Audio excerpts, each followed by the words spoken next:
When you see us, when you see us flashing and shining and building,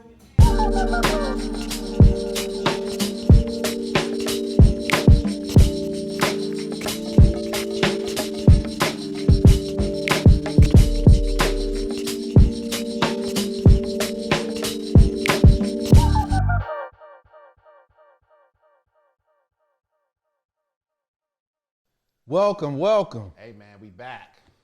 Back and at it. Sir, what up, internets? Episode 26. Tune the fork. Enjoying the process, bro. Sir, shout out to everybody who checked us out, all 5 of y'all. Oh. We love all 5 of y'all. You know, we got a strong 5 too. Strong They five. like, they in the gym. Yeah, man. They lifting all the spiritual weights, bro. They buff. Hey, we love our strong 5, man. Listen, man, I don't give a shit about, like, I'd rather have one down homeboy Yep. than 10 flaky motherfuckers. Yep. All day, every day. Yep. All day, every day. So shout out to y'all, man. We've been talking a lot about fatherhood, bro. Yeah. And Yeah. back, you know, behind the cameras and behind just in our general lives, and Yeah. you know, we responsible in different ways for like how some black men are moving and growing up and perceiving the world, and all of the effort and work that we put into that, especially you, man, with 3 boys, and just the ways in which people sacrifice for that. And the stumbles, man, and the stumbles and falls and knee scrapes and getting back up and that's a part of it. navigating all of that. That's all part of it. And but there's a human piece of it too Yeah. that I think we talk about, and in trying to incorporate that into the broader scope, there was this idea of how do you adult and parent in a way, especially as a black man, dude. Yeah. And in a way that honors your responsibility, acknowledges that it's something that you have, but then there's still this little space over here, and that is about you. Yep. The individual, the man, the life, the Christian, the whatever. Yeah. And how do we balance between the two? Because I feel, and that's where I got the notion of the Peter Parker versus Peter Pan thing. And Peter Pan can symbolize like immaturity, but Right. when I think of him, I just think of a youthful spirit that seeks to find self-gratifying pleasures. Yep. And how do you do that in a way that doesn't take away from your hero responsibilities? And so I wanted to kind of sit there and marinate on it, especially now with Father's Day coming up, and how much we just process the shit just in general, bro. Yeah, that's tough, man, because I guess it also depends on your relationship to that thing and all of those things, right? Because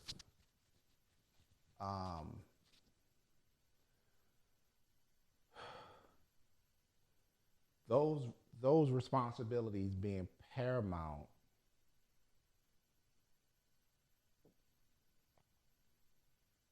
can change how you view that small piece of you that you sort of, because your relationship to that small piece could be something that really re-energizes you, makes you feel better about yourself, really connects you to something, right? But it could be considered something that's by others that's necessarily frivolous, right? That's unimportant or You talking about the Peter Pan piece? Right, the Peter Pan piece. But it's something that connects you to a life energy, to a useful energy, a useful force that helps you in the Spider-Man piece. You know what I'm saying? Yeah. In the hero piece. So recognizing it and balancing it is the struggle, because if you really don't nurture both things, then neither will be what you want them to be. There will always be a lacking in one because you love them both, right? Yeah, yeah. There will always be a feeling of shortcoming in both if you don't nurture them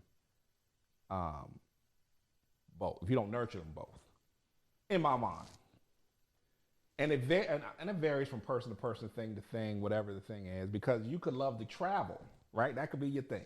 Mm-hmm. But if you got, a kid in high school that's playing, 5 sports and you run all up and down, you know what I'm saying? You're not going to have that. That's not going to be something you can do if you plan to be present for this person.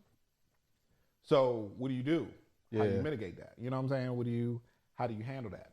Do you get it where you can get it? Do you try to work it in? Do you be like, nah, I ain't gonna make this joint? Some dudes be like, I just ain't gonna be there. I'll see you next year. And I think maybe that, and so how do you balance and negotiate and also, and ultimately make time for you? Right. And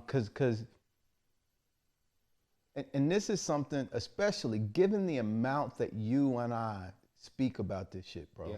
Yeah. This isn't a topic that I think that focuses on men oftentimes. Yeah. Because I feel, and maybe I'm wrong, is that the general train of thought about sacrifice as it relates and putting yourself to the side is something that is a woman thing. Or that I hear a lot of women talk about what they had to sacrifice and what they had to give up, and right. And men are doing that. And see, there's a narrative, dog, of which, most narratives, there's truth in it, that, that because a lot of men aren't present in their children's lives, then the responsibility falls on the mother. Yep. And that is it's hard to, you can never take away, it's hard to do it by yourself, right? Yeah. So that is the self-help piece that they sacrifice. They do nothing else but run behind these kids because the father isn't present. And that's a reality. Yeah. But with fathers, when the fathers are present, there's that for them too. It's really that for both of them. No matter what the home situation is, whether they're home together, whether they're apart, is all sacrifices, dog, and it's all struggles to make that balance. In that, when you're present, right? If you're not present, then we ain't even talking about. That's not even a conversation we have. You a different kind of cat. To me, if you sit and watch a mother struggle, but you not present because you off doing your, living your best life. So that's a different conversation. This is a conversation if you're present. Yeah. Oh, absolutely. Right.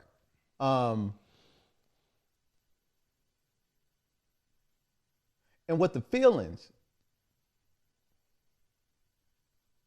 and constraints are associated with being present. Yeah. I think sometimes when we're talking, it's people who can't stand their kids, bro. Can't stand them. But you love them. Yeah. You like there's a part of it, like that small Peter Pan part, where it's like, I can't say nothing bad. Right. I can't feel nothing bad. Right. It's bad for me to want to leave. Right. It's bad for me to be like, I can't stand your ass. like, yeah. And I think a part of the process is owning those feelings. I think they're natural feelings. Wanting to give up is natural. Yeah. And Not right. You said that before. That's deep. That's deep. Is a different thing. And it's special. And Yeah. Because it's a level of commitment that we're choosing Yeah. that isn't expressed in any other part of our life. Nope. Some people have a relationship, a level of commitment to something else, like a job or a career or something that might be similar. Right. And that's a part of the Peter Pan thing, because it's like, how do you? There are these parts of us, man, that we were human before we were parents. Yep. And there are things that we needed that help us move to the next day. Yeah. And they're and when we tap into some of those things, it actually, to the point that you were making earlier, helps us be better on the other side. Right. But there's a certain amount of guilt involved with disconnecting so that you can feed that part of yourself. Yep. Especially when especially when the world around you reinforces that guilt. Yeah. And makes you not want to kind of like tap in. And I don't know. And I think that when you get into that rut or into that pattern, it can deepen the resentment, and it can make you feel more disconnected from yourself and the kids and the responsibilities and all of it. Yeah, and dog, it's interesting that resentment that's what it is. When you feel that you are moving further away from your connection to that life energy, that light, you blame the thing that's pulling you away, right? And that's where that resentment comes from. And you start to not like your kids more. And it always seeps out, dog. You could try to be like, I'm not gonna say nothing, but it's an energy that exists, dog. And then you resent, if there's another parent, there's a resentment of that. There's all the things that, and let them not be giving you, and let them not be tapped in the way you tapped in. And that's a lot of times how it happens. Like, you feeling a pull away from it into, this child, because you don't feel like that there's a balance. But it varies, dog. There are 1,000 different scenarios as to how it happens, but it happens, man. And how do you keep that that ability to walk into the light and just get it and just feel that energy? You know what I'm saying? How do you do you find other ways? I'm pretty sure there are thousands of ways to tap into that. Right. But you just know your way, and your way feels right, but I don't know. I don't know. It's complicated, dog. So, what is it like for a superhero, bro, to be a superhero and then not get any acknowledgement? Dog, most of the times you don't feel of your heroism. You don't feel like a superhero, man. You feel like that. And I don't know any other. And we just speaking from a dude's point of view, because we dudes. I'm pretty sure it's women that feel the exact same way that I'm saying. But you just feel like that you're barely connecting the dots sometimes. Sometimes you feel like, oh man, I'm a bad dude. I got it all locked in, I'm good. But sometimes you feel like you're barely like connecting the dots on stringing this life together, right? Being who you need to be for them. Like the moments where you just barely pull up somewhere on time to drop them off or pick them up, you know what I'm saying? And then you barely just make it to the thing. You barely just show up, and they just look up and you there, but you just walked in, right? You just feel like those are like you stringing together those moments. Other times you're there early and you travel to here and you pull up and you feel good and they feel good, and it's all. So it's the day-to-day experiences, dog. And I find that it's not necessarily the things, less it's the moments. Like the time when you sit in the car and you just talking, right? You don't really think about it, but this is the time when you really are planting seeds, and they're seeing you in a different way. They're just talking, you know what I'm saying? They're just kicking it. You're not their quote unquote father or their parent. You just somebody. You just their best friend, and they just kicking it with you, right? So it's moment to moment, man. It's experience to experience, and then when you reflect back on it, then you say, okay, I did all right this week. And that feels good to hear you say, bro, because I feel like that's when you watch a movie and you see something and the symmetry of it and everything just fit perfectly. Yeah. And you like, damn, he barely missed that thing to do that, or he barely had to do that to do that. And when it's a movie, yeah, it looks wild. Yeah. It looks unbelievable. Yeah. But we have those moments in our lives that are just as profound, that are just as symmetrical and perfect in their execution. That is a form of heroism, I think, because to your point, and I don't know what comes first or how one necessarily feeds off of the other, bro, but so many things have to happen for you and the boys to be in the car to talk. Yeah. It's and you feel like it's a house of cards, dog, but it's all supposed to happen exactly how it happened. I mean, superheroes. You think of superheroes? You ever read a comic? Sometimes they barely make it out. A lot of times, you never know they're going. You know what I'm saying? I mean, you feel like they are, right? Because it's their comic. It's a movie, yeah, right? Yeah. But they bear like sometimes the hair off their joint makes the axe, and they cut off the hair. You know what I'm saying?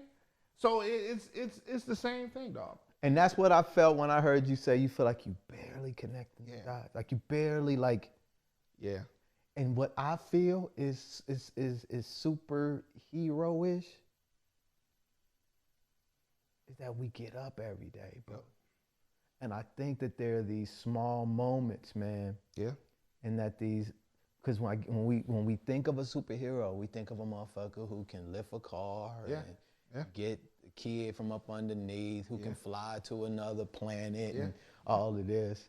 Do you know how hard it is to live? Dog. Just to live? Yeah. Just to exist.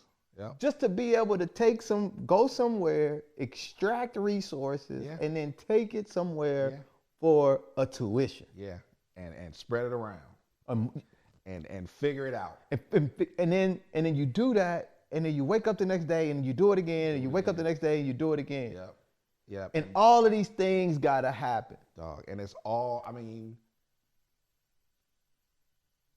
and this is probably life too, right? But, you know, a lot of times you got these little people depend on you for so much. Like when you go to a job, it kind of, you go in there and they pay you for what you give it, right? These little people really don't pay you for what, you know what I'm saying? They love you, right? But they don't really pay you. And if you got a job, I don't like this job no more. I'm gonna go to another. It ain't, you know. Yeah. When they look at you and you look at them, you all they got.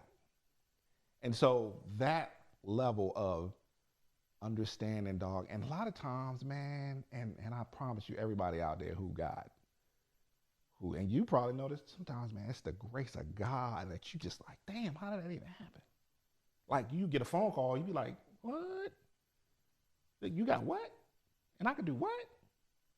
That. You know what I'm saying? It's nothing you've done. It's just,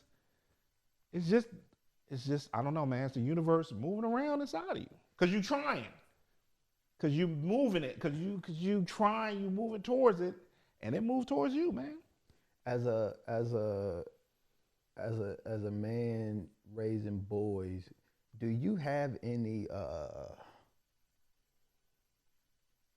I don't know why I want to use this word, so I'm gonna use it. I don't know how you're gonna feel about it. Do you have tender moments with them? Oh yeah, man. Yeah. Tender is a tough word, but that ain't a man word. It's not at all. And I don't know why. I don't either. It just don't feel right. It came up, but right. But it is what it is. I can't think of another word. Right. To because the special isn't. It's not the same thing. And you know what? You know what those moments are, man. For a lot of times, and it depends on the kid. Right. It depends on the age. It depends on a lot of things. Because I imagine the younger you are, the more tender moments you have, and the older you get, you need, right? Yeah. But the older you get, you still need them, but they just show up in a different way. Example, you know, your kid is doing anything, a sport, competition, anything, and fails miserably, right? And they all do. We all do, right?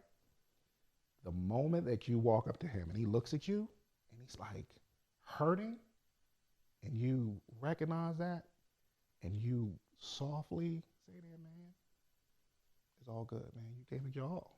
We gonna move on. We gonna do our thing. Let's go get something to eat. We ain't worry about that, right? Tomorrow's a new day.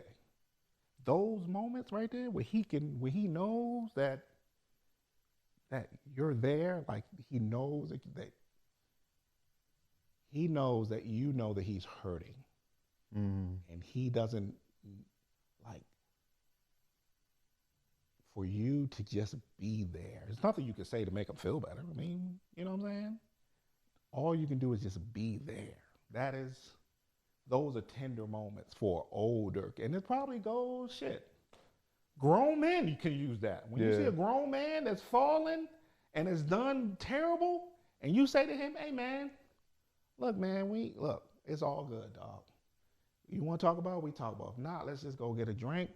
Let's go get something to eat. Yeah. And just chill. We just gonna be. We ain't worried about, all of that. If you want to talk about it later, if you want to discuss the details, dog, about what you think and eventually they come to you and be like, I could have did this better.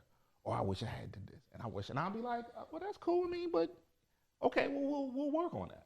We'll get there. Don't worry about that. It's over. That was yesterday. Right? And those are when we speak of tender, dog, those are connections. And that's what I think we mean by tender. Yeah. Those connections that are far beyond.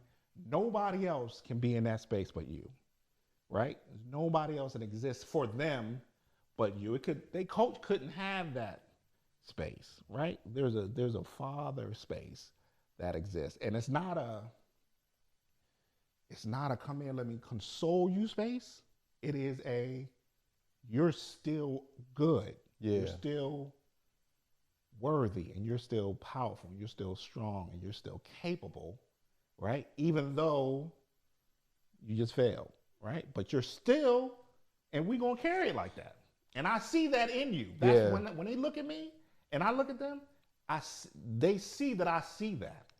And I think as you're describing it, because I'm trying to define tender, I'm trying to take out, because I'm trying to take out the shit that you're describing. And because I'm also trying to apply it to a daughter, to a girl. Right. And what I feel should be equal for one is equal to the other. Yeah.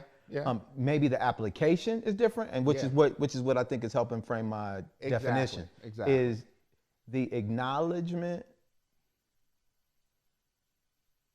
and the expression to connect to someone's vulnerability. Now, how you show up, because like the way. Because what really struck me with what you were saying is what he knew, you knew, and what you knew, he knew. Right.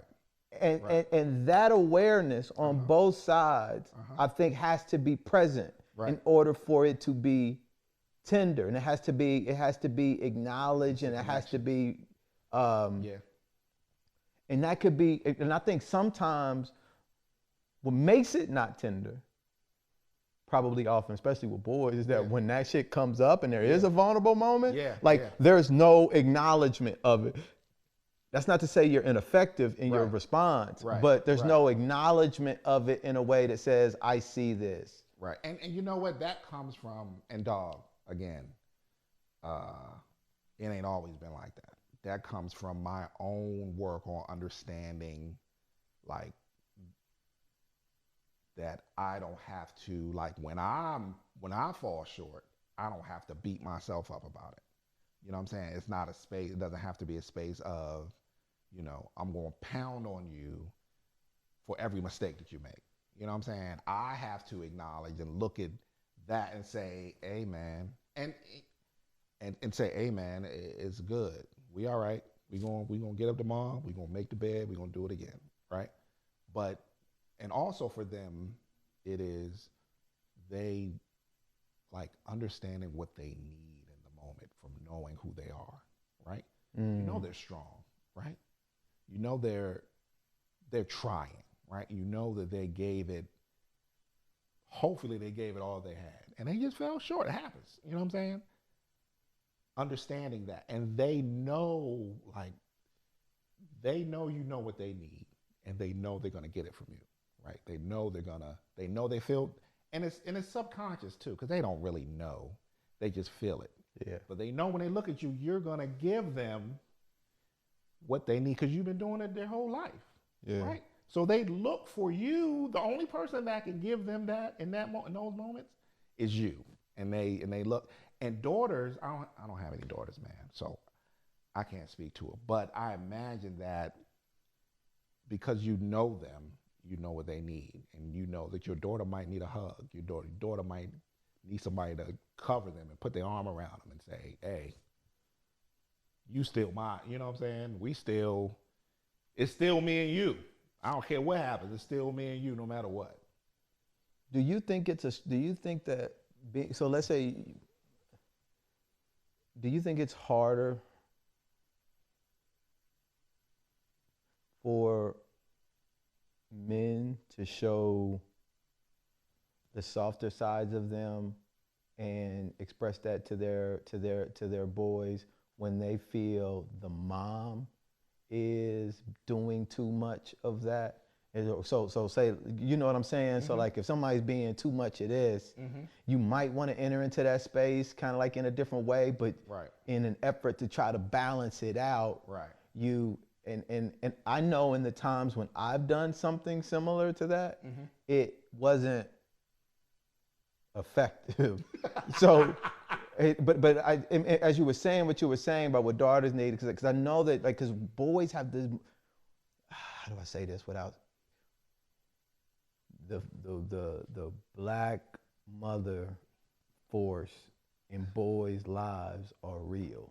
Yeah, they are real as a motherfucker, and especially if you're like, even when you're in like a family structure, you know, a single mom, and like all of the responsibility that they project onto the kid, like in terms of like relationship and where joy comes from, and looking at this person, like there's this almost like an elevation to like a, I don't want to go down that track, but there's this force that exists in the boy's life relative to the mom. Right. And the man coming in trying to,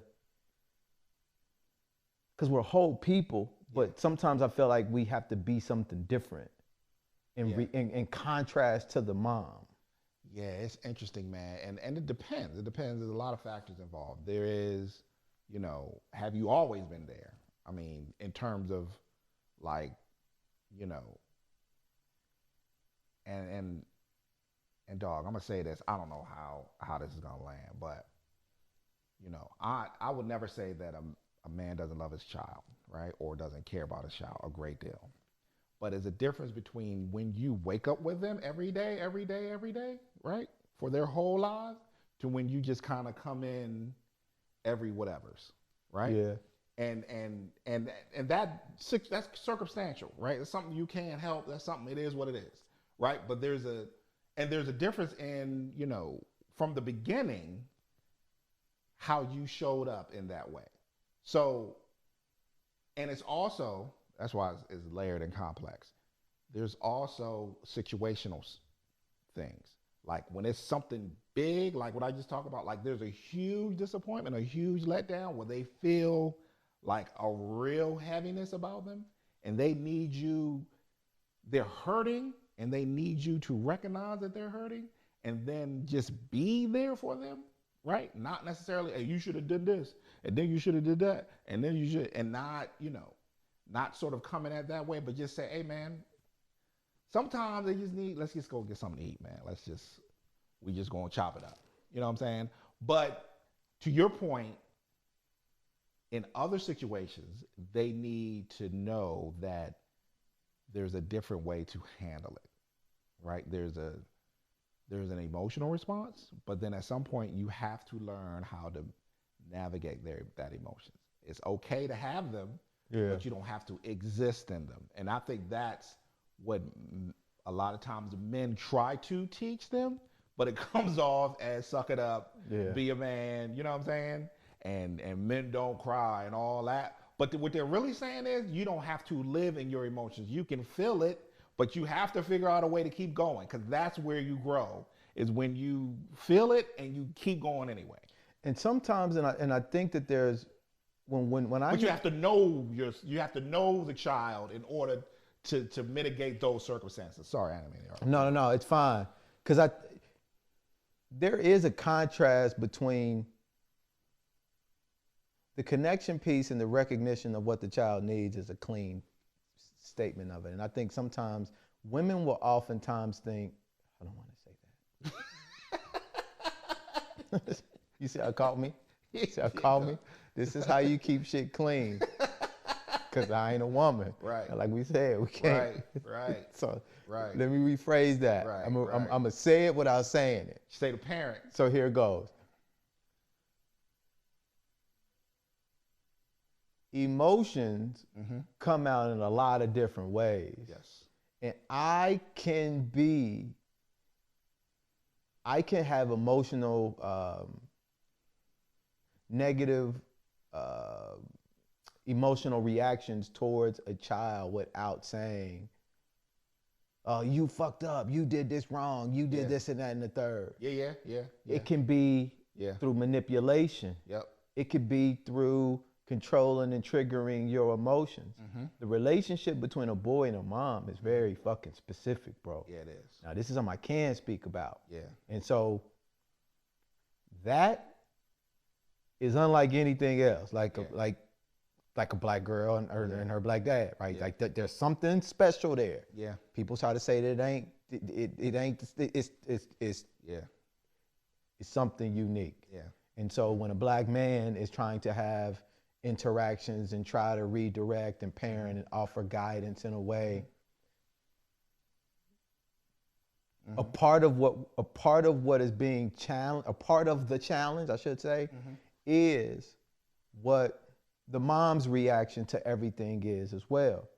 And what y'all relationship is, because a part of managing the child's relationship is also managing the parent's relationship, because you got to know people have to be aware of what the kids need, and sometimes having you ain't shit in stereo ain't necessarily right the right move. That is clean. And dog, and even more specific, it depends on the individual parent's relationship to themselves.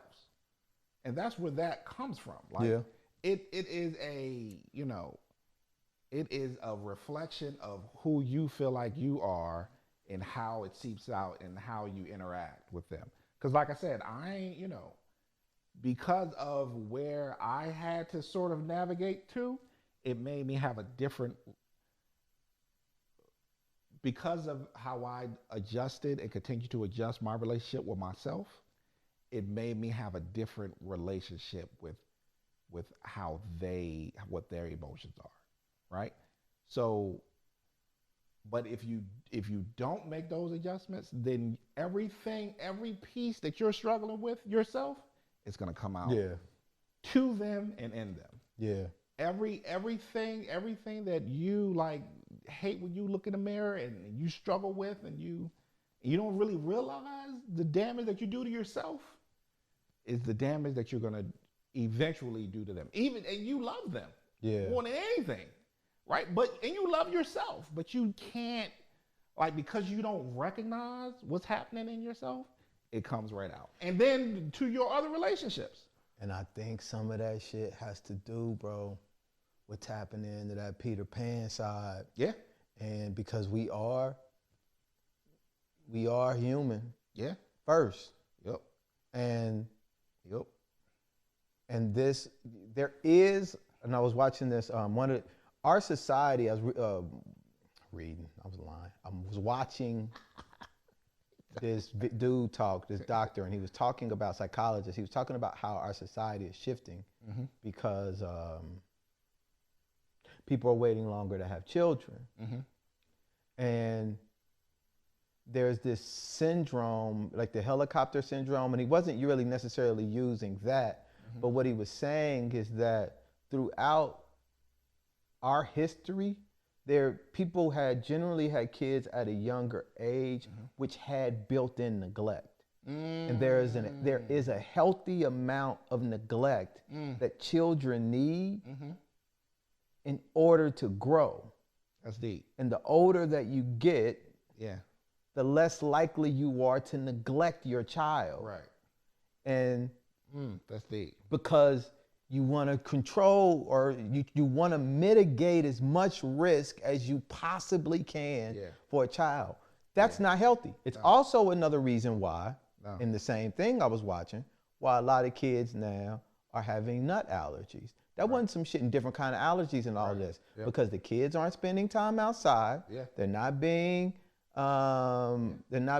introduced to all these different bacterias and stuff at younger ages that their body needs to create all this stuff. And then when they get older, you motherfucking, you eat a cashew and you gonna die. Blow up. That's a great analogy of the human personality. We need interactions with threat and dangerous things in order to build the mental immunity and the physical immunity to make it through life. And when you're 40 having a kid, you're not that person. Nah.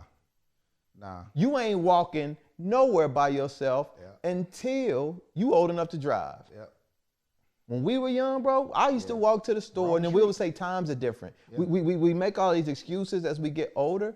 You know, I was walking to the store buying my mom cigarettes at 7 years old. You know, writing a note, please sell my son a pack of Benson Hedges Menthol 100. Now, shit, can you imagine watching a kid? I was left at home in the summertime. Me too. Don't open that door for no motherfucking body, or I'm whooping that ass. I was left at home, coming home. And don't turn on the stove. Yep. Don't open the door for nobody, and don't start. You become a master.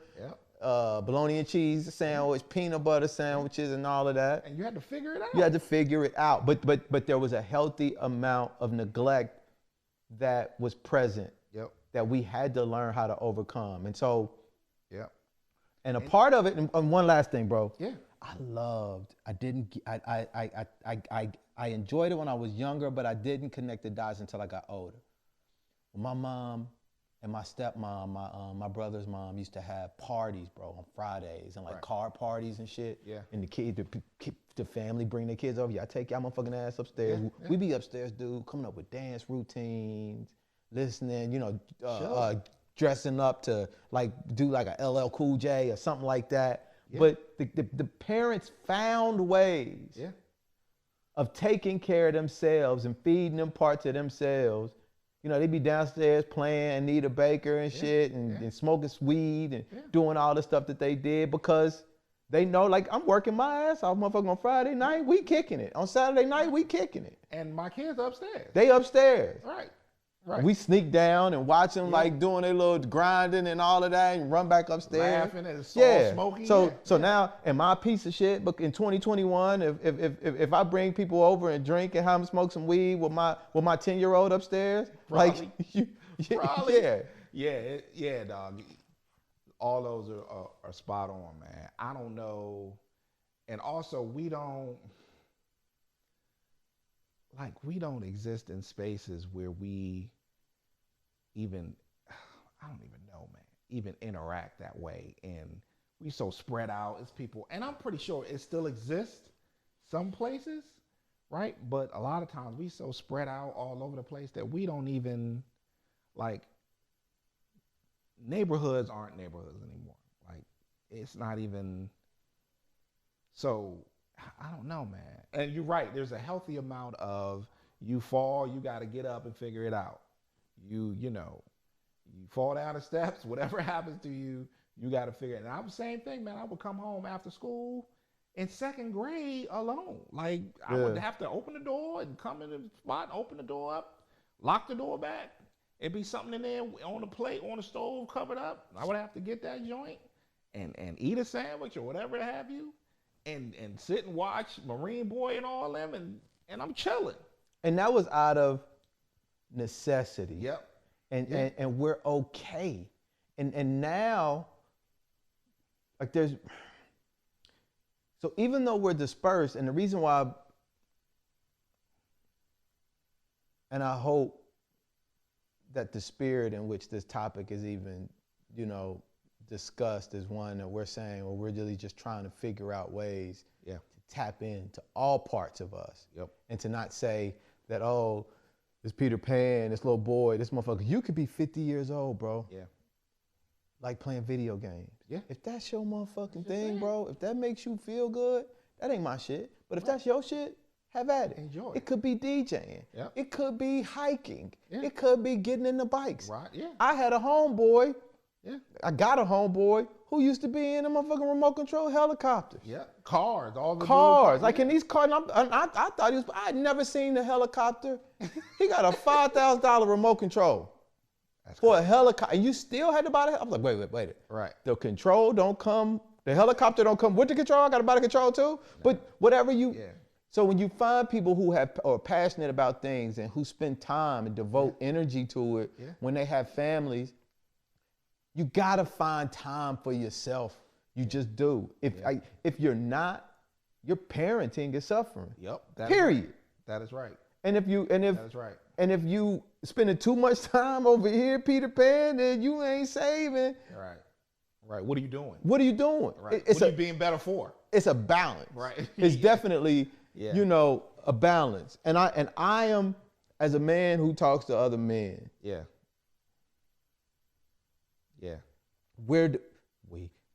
Black fathers, especially in certain situations, man, are just,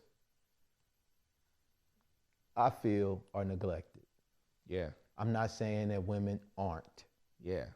So it doesn't, one doesn't have to lose in order for the other to win. That's right. I'm making a very specific fucking point. It's not a competition. Men, I feel, are not being seen.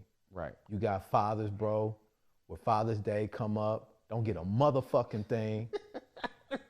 The mama ain't even trying to talk to the goddamn sons about getting something for them. But guess what the dad is doing around Mother's Day? Yeah. And I ain't saying every dad. I know it's some pieces of shit, right? But just in general. Yeah. Just because there's something about this, it's just like taken for granted. Like Chris Rock said. Ain't nobody said, thank you, mama, for the food. Thank you, mama, for the good piece of chicken. Yeah. Ain't nobody saying thank you, pop, for the lights. Yeah. Yeah, it's a... That was a little rant. Fuck it. But that's real, though. That's real. So it's because there's an idea that, the dad is this emotionless, right, machine that is there to do the things, right? He's not, because a lot of times he has to get a job done. He has to make sure everything, he's the buck stops with him in a lot of families, right? And he cannot let emotion stop him from doing what he needs to do, because if he doesn't, it don't happen, right? Or it doesn't get done. So he's not looked at in the same way, and I mean, as a mother is looked at. So you're not gonna be like, oh, dad, and let me change that, because I've known dudes with daughters who treat them like that. Like their daughters adore their fathers, and they would make sure they'll do anything for them, and they show up in ways that make this man cry and make this man tap into emotions that he never thought that he had, right? I know a lot of dudes whose daughters have done that. Okay. So I think there's a special connection there. But when it comes to sons, man, they be like, so you saying, what you're basically saying is men ain't shit. No, I'm not saying that. No, I'm just kidding. I'm just kidding, bro. I mean, but if the boys, so the boys ain't doing nothing for the fathers, but the daughters is killing the game, is what you're saying? I think that there's a special connection between a daughter and the father when it's healthy. Yes. Right? Okay. I think that daughter can bring out emotions in that man that rarely comes out. You know what I'm saying? And is the mom? Do you think the mom? So okay, that's a good point. It's circumstantial. Right. Yeah, and I'm not saying you're saying it for 100%, but right. So the mom, the daughter. So like there's some dudes who got sons, and when like let's say Father's Day come around, because that's around the motherfucking corner. Yeah. The dudes, the sons, they're like Father's Day. What the fuck is that? Like, Right. where the hoes at? So, and the mom. Yeah. Yeah. There's a disconnect there. Yeah. So if it was the daughter for Yeah. fathers, Yeah. the daughter is aware of what that is. A lot of times. Okay. And do you think the mom probably? It depends on the circumstance. So if there's a unit, a family unit, then the mom, of course, a lot of times will be aware of Father's Day and healthy family units, right? I mean, there are family units that are disconnected, that are all over the place, right? But in those units, the daughter, a lot of times, man, daughters look at their fathers and they are their father's emotional connection, right? And that's how their emotions go through their daughters, right? Because I know, like I said, I know a lot of dudes whose daughters have shown up for them, man, birthdays, still take them to doctor's appointments, still take them to, you know what I'm saying? Still show up, Father's Day, still call them every day, text them every day, you know what I'm saying? And sons is gone, they doing their thing. They don't, sons just go. They just ain't really, but that daughter, that connection is special in what I've seen. A lot of dudes with daughters. Okay. And do you think it's special in the same way that a son's relationship is with his mom? I don't know, man. I just think sons are different. You think it's a son thing? I think when sons get a little older, I think that they have and it depends on the relationship. I think that they have like an emotional bond with their mothers, right? But they quick to be like, I'm out. I'm going to, whatever. I'll see you in a few days. Daughters ain't gonna do that. Daughters, they got that emotional connection with their dad, and you ain't gonna see them gone for 2 days, 3 days, and not hear from them. And is it a dependent? So as you're saying that, I'm wondering, like I feel like and I don't know if it's right or wrong or with the images that I'm getting, but I don't know why there's this term of dependency with a boy and a mom, and nurturing with the daughter and the father. And I don't know why those came up. I mean, I don't know. I don't even know if it's true. But those were the names that popped up. Because when you can get resentful to a motherfucker you dependent on. But how does that happen though?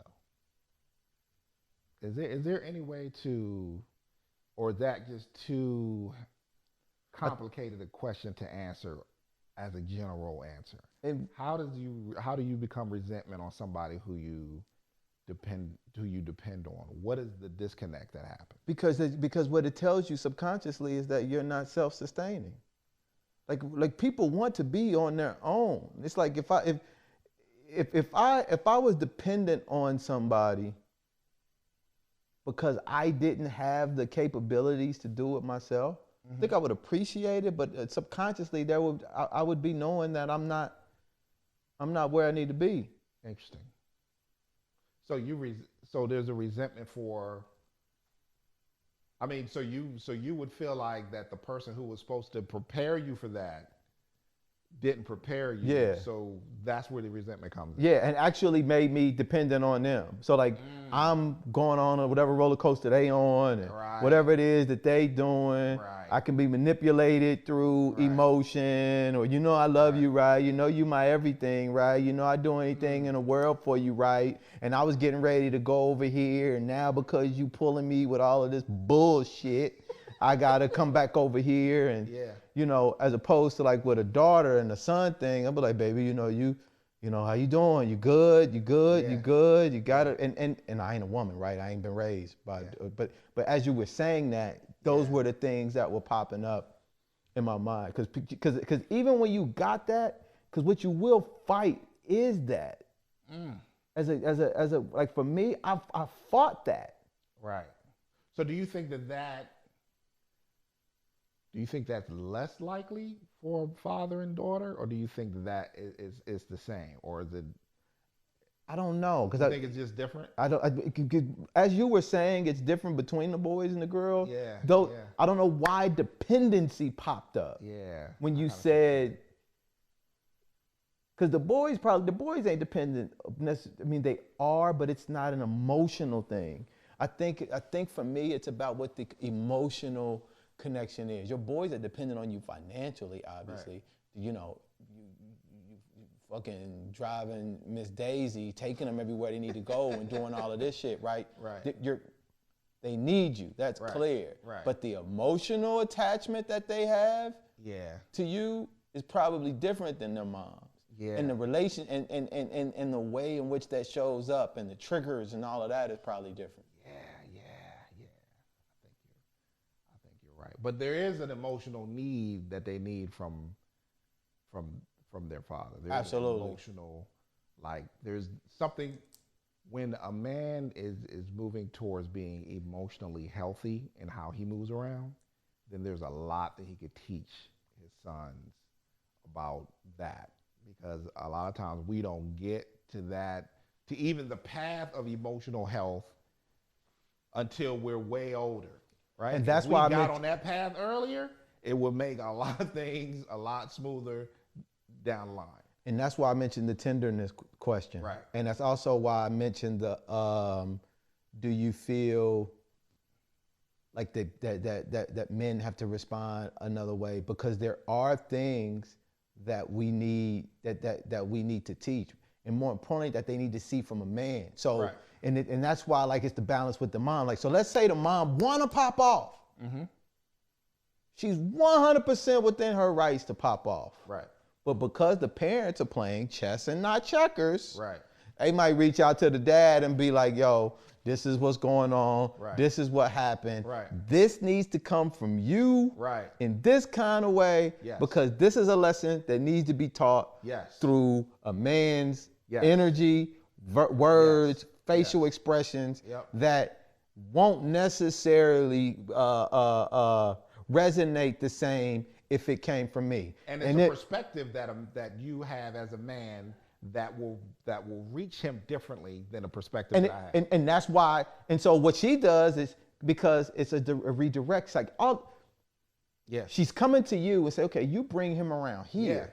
Because once you hit him the way you hit him, he gonna then go to the mom, and then the mom gonna lay on him what she need to lay on him in the way that she needs to lay on him. And that's balance. And that's balance. Because there's gonna be a time when it comes from you, and you're gonna be like, and you like, oh, this needs to come from a woman perspective. And then you redirect and move them back around that way. But if everybody's just reacting to the same shit in the same way and not using the skill sets of each parent in a way to actually redirect and shift behavior, because a lot of it, dude, where it's coming from is just as important as what the fuck is being put in there. That's clean. That's what we just said before we started this joint. That's right. And the deeper part of that is, dog, that then becomes their inner voice, that balance of both of those things.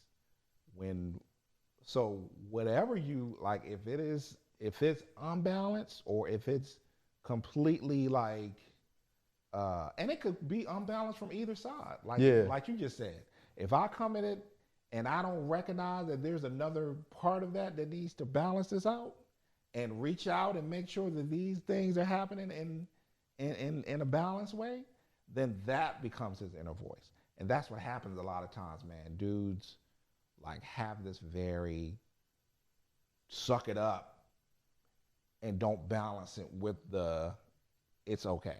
And sometimes they saying that, bro, because they ain't clean with the mama. And they ain't clean with themselves. And sometimes it's the mama. Right. Sometimes Even, both. Right. even when you right. clean with yourself, Yeah. you ain't clean with the mama. Yeah. Like in a part, like there's a because Yeah. because in some cases it defaults to the guy, because you're the one that's gonna have to suck it up. Yep. You're the one that's gonna have to contort and do all of these other things, and that's not to say that women aren't doing that. That's not what I'm saying. It's more about a lot of times we take the responsibility to be like, the buck stops with us. Yep. So even though I can't control what you do and how you do it, if you doing some fucked up shit, and I know I can't say nothing to you because you gonna get an attitude, or you gonna yell, or you might threaten or some shit, or whatever the case may be, that I just gotta bear it. I gotta deal with it the best way that I can, and I gotta do all these other things. Yeah, I gotta mitigate it with them too. And sometimes you look like the bad guy by doing that, by mitigating it in the best way that you can, because you've been put into a position that requires you to respond in not the best way, but in a way. Right. That's clean, dog. That is clean. That is clean. He's like, well, why didn't you do this? And you know, and who's laying out to their kid that they mama ain't shit? Dog. And that, I mean, and again, dog, everybody does the best that they can, right? But yeah, so if you telling your 7-year-old that they mama ain't shit, then man, imagine that. I know you're doing your best, but that's wrong. Imagine that, dog. Imagine telling your 7-year-old that your mama sucks. But here's the thing, though. Let's flip that. It's a lot of people telling 7-year-olds they daddy ain't. All the time, bro. All the time. All the time. And sometimes you ain't even gotta say it. It's like, you know,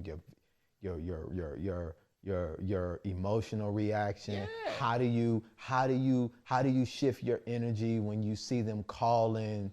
How do you talk about them? How are you reacting when you get off the phone with them? So let's say you with the kids, and he calls asking for something and you hang up. Let's say you don't say shit. Right. But your whole demeanor changed. Your attitude towards the kids changed. You start saying no. You start getting short. All of this shit is we're communicating, and then what we'll do, like fucking idiots. Yeah. Excuse me. We'll go and be like, I don't say nothing bad about him. Right. You ain't saying nothing. You ain't got to say it with your mouth. Right. Your whole body, your whole style is chunk. Yep. And these kids at 7, 5, 8, they know it all. They feel it, dog. Yep. And that seeps in. Just because you don't verbalize it, dog, that seeps into their subconscious just as much as any of the worst words that you can use. And to be clean, it comes, dog. It washes over them, and they know it. They know something is wrong. They know mommy went from, oh, we out here chilling, to an attitude, and they see the delta point. It's talking to my dad. So immediately they feel it. Yeah. And then they feel, there's a torn between, I love my dad. I don't know why she, But now I feel bad because I love my dad and she don't. I'm supposed to hate him? Am I supposed to hate him? Yeah. And it's a struggle that happens in there. At 7. So for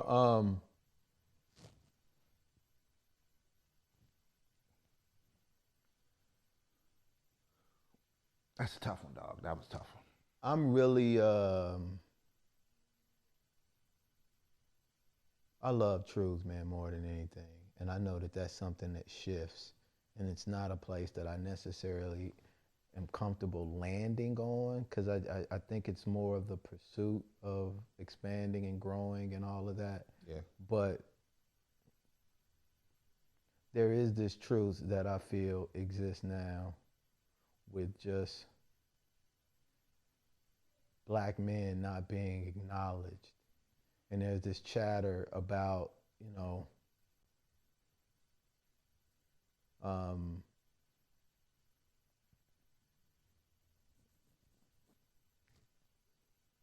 space needs to be created for other people. And they absolutely do, right? Space needs to exist for all. Yeah. My challenge with it is it doesn't have to be the expense of black men and black fathers. Yeah. And there's so much energy and there's so much attention. Sometimes the tools that you're using to fight problems are actually creating your own destruction. Yep.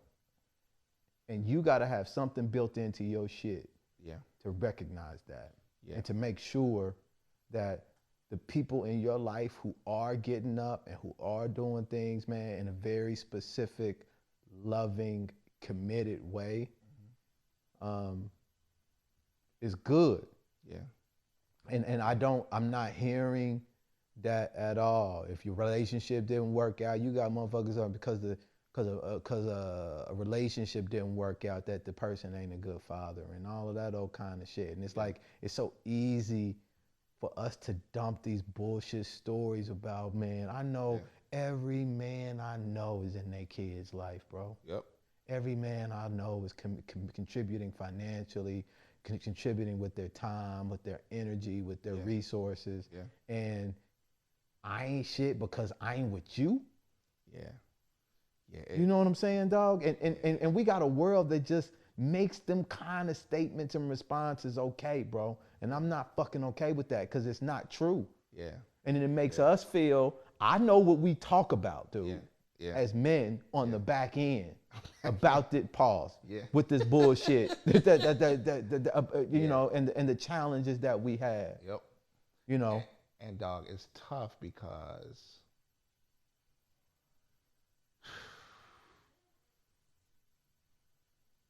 we all in this together, dog. And especially as black people and as people,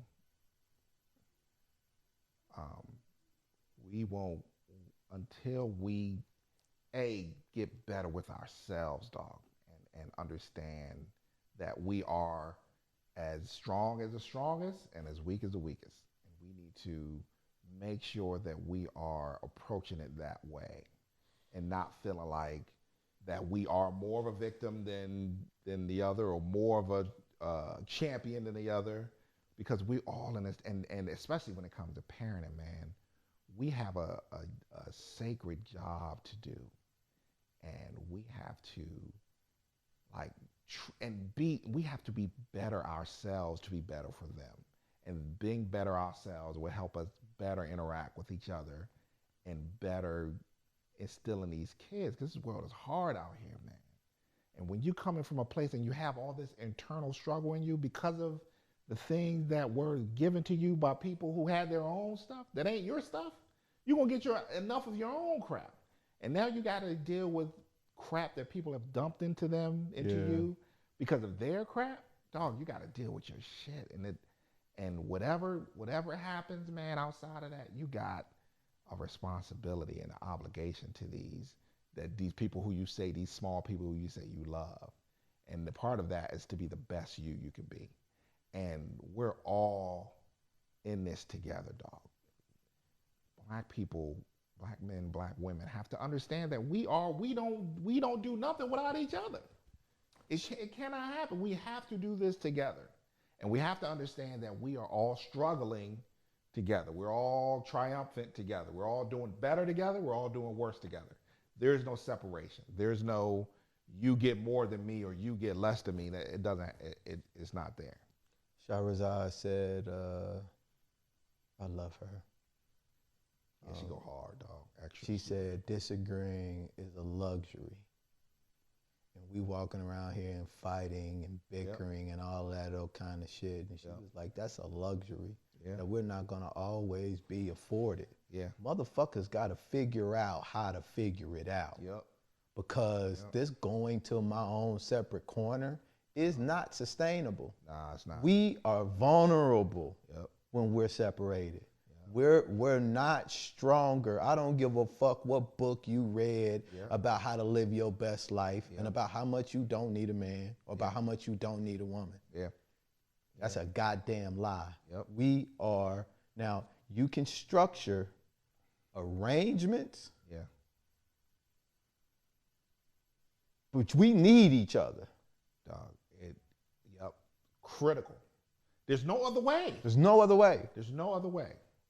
On whatever level that exists. Like, just having friends. You need, I mean, dog, the interactions, you need each other. We need each other, dog. We are intrinsically linked. Our survival and our success are intrinsically linked to each other. And there's no way around it, dog. Somebody else tells us that our men ain't shit. Somebody else put that on TV, and we follow along with it because somebody else told us to. And somebody else tell us that black men don't protect black women. You see Right. 3 or 4 motherfucking punk bitches do some shit, and now they represent everybody.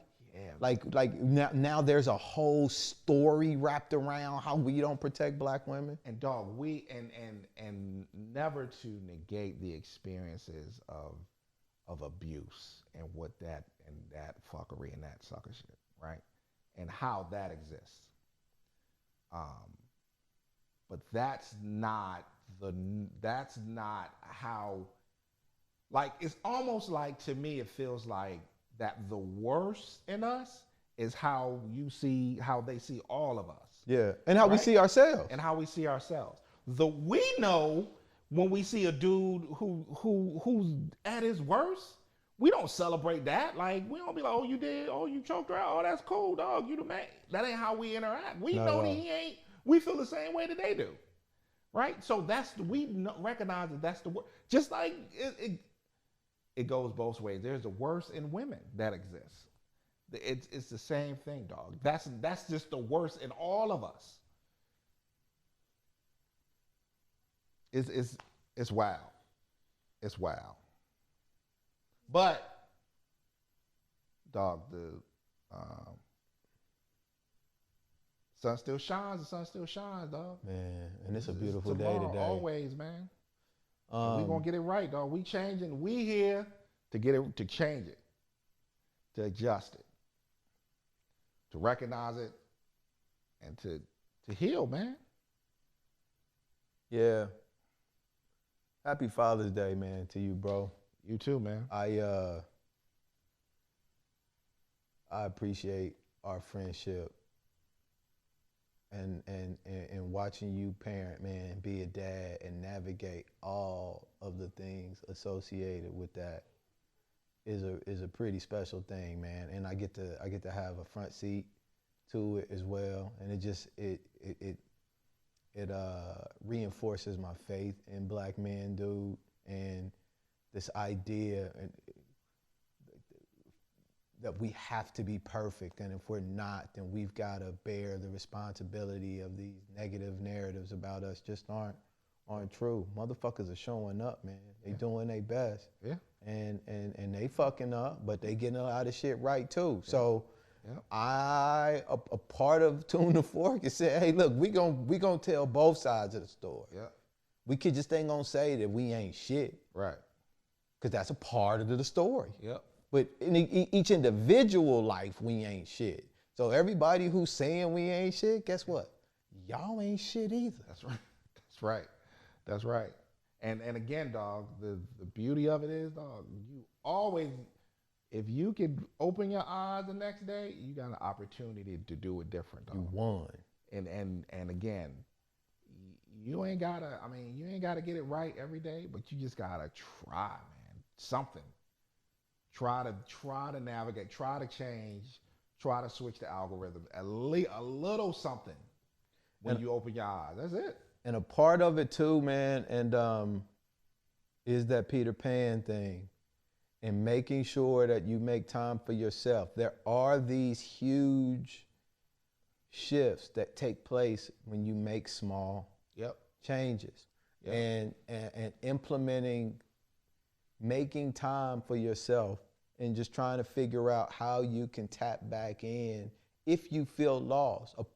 If you feel lost, if you feel like you're giving too much and like there's no hope, and you're not, the kids aren't saying Happy Father's Day, or Happy Mother's Day, or whatever the case may be. Yeah. It's an unfortunate thing to not feel seen. It doesn't feel good. Right. At all. But Right. maybe Right. you haven't been seeing yourself. Yep. And that is the thing that you can change. You can't change your kid seeing you. Yep. So maybe if you recognizing the fact that you haven't been seeing yourself and start tapping into those parts of you could help. That's deep, dog. Because there's no way that you can think that you're being seen if you don't see yourself. Because you don't even know what that looks like. You don't know what being seen is unless you see yourself. That's crazy. I see your socks. Wu-Tang, baby. What's your favorite Wu-Tang song?